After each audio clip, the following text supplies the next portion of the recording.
वहीं महाराष्ट्र के महादंगल में डिप्टी सीएम देवेंद्र फडणवीस ने बड़ी बात कह डाली है। फडणवीस ने कहा कि कांग्रेस और उनके सहयोगी दल वोट जिहाद कर रहे हैं। महायुति में सीएम पद को लेकर फडणवीस ने कहा कि सीएम पर अभी कोई फैसला नहीं हुआ है, सीएम पर फैसला चुनाव के बाद ही होगा।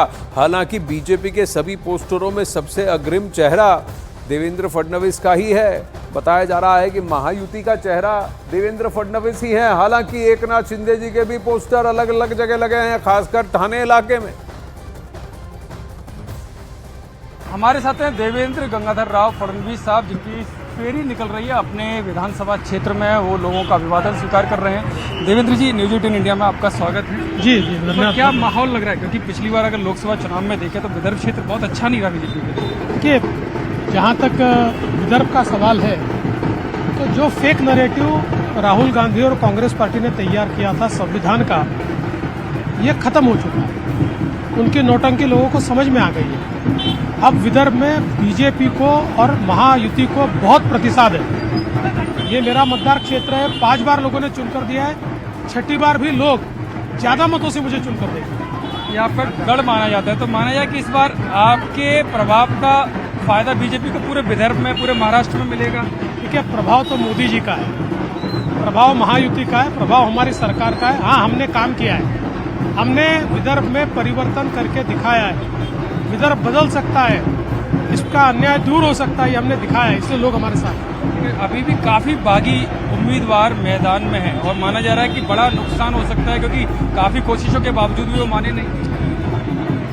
जहाँ तक बीजेपी का सवाल है, 99% बागियों ने नामांकन वापस लिया है, वो पार्टी के साथ आए हैं। 1% जो है, इन पर पार्टी कार्रवाई करेगी।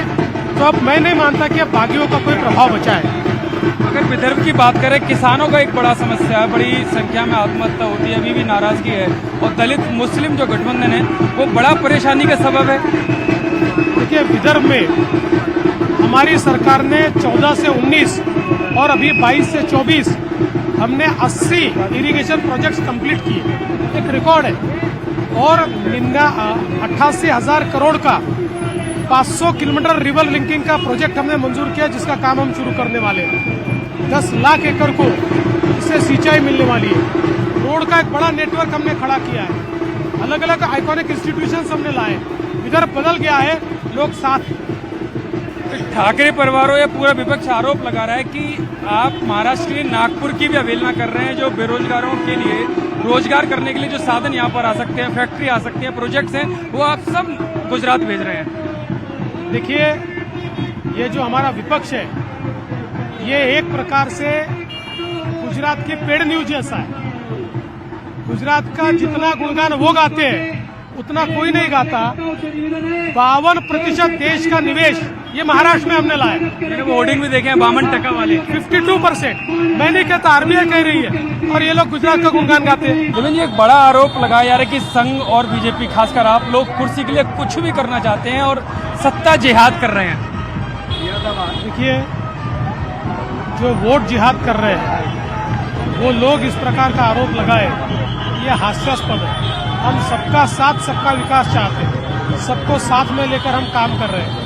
लेकिन कुछ लोगों में डर पैदा करके वोट जिहाद करने वाले और इस देश की एकता को खतरे में लाने वाले ये कांग्रेस और उनके साथ वाली पार्टियां, अब लोग इनके बहकावे में आने वाले नहीं है। लेकिन ये भी आरोप लग रहा है कि शरद पवार हो या बाकी के लोग हो अपोजिशन के, वो भी आप लोगों के संपर्क में। हमारे संपर्क में कोई नहीं है, किसी से संपर्क करने की जरूरत नहीं है। हमारी बीजेपी, शिंदे जी की शिवसेना, अजित पवार जी की एनसीपी, हमारी रिपाई, हमारे छोटे दल, हम सब लोग मजबूत है। पूरे हम लोग बहुमत के साथ चुनकर आ रहे हैं। जिस तरह से मनोज जोरांग ने अपने उम्मीदवार वापस लिए, लगता नहीं बीजेपी के लिए एक झटका है? जो एक उम्मीद थी कि मराठवाड़ा में वोट बटेगा, वो बटेगा नहीं, बीजेपी के खिलाफ एकमुश्त जाएगा। देखिए, लोकतंत्र में चुनाव लड़ना और न लड़ना, ये व्यक्तिगत उनका एक निर्णय होता है। इसलिए लड़ने की भी घोषणा उन्होंने की, उम्मीदवारों की घोषणा भी उन्होंने की, नहीं लड़ने की घोषणा भी उन्होंने की। हम इसके ऊपर कोई टिप्पणी नहीं करना चाहिए। सियासी तौर पर नुकसान नहीं होगा बीजेपी को? कोई नुकसान नहीं होगा। सियासी तौर पर जनता हमारे साथ है। आपके अच्छे मित्र राज ठाकरे, लेकिन उन्होंने भी 25 जगह अपने उम्मीदवार उतारे हैं मैदान में। 25 जगह नहीं, बीजेपी के खिलाफ 70 जगह उतारे, कुल 100 जगह उतारे। ठीक है, लोकसभा में 7। व्यक्तिगत दोस्ती अपनी जगह है, उनकी अपनी पार्टी है, उनको लगता है उनकी पार्टी का विस्तार करना है, उन्होंने उम्मीदवार उतारे, लड़ेंगे। एक अंतिम सवाल, अगर सरकार बनती है एक बार फिर से तो कौन नेतृत्व करेगा सरकार का? देखिए, हमारी भारतीय जनता पार्टी, शिवसेना और राष्ट्रवादी कांग्रेस, इसके नेता मिलकर तय करेंगे। वो जो तय करेंगे वही व्यक्ति नेतृत्व करेगा, महायुति का मुख्यमंत्री होगा। बीजेपी की सीटें ज्यादा आती हैं तो माना जाए कि देवेंद्र गंगाधर राव फडणवीस फिर से सीएम बनेंगे। ऐसा कोई फार्मूला नहीं तय हुआ है, न सीटों का फार्मूला है, न स्ट्राइक रेट का फार्मूला है, कोई फार्मूला नहीं है।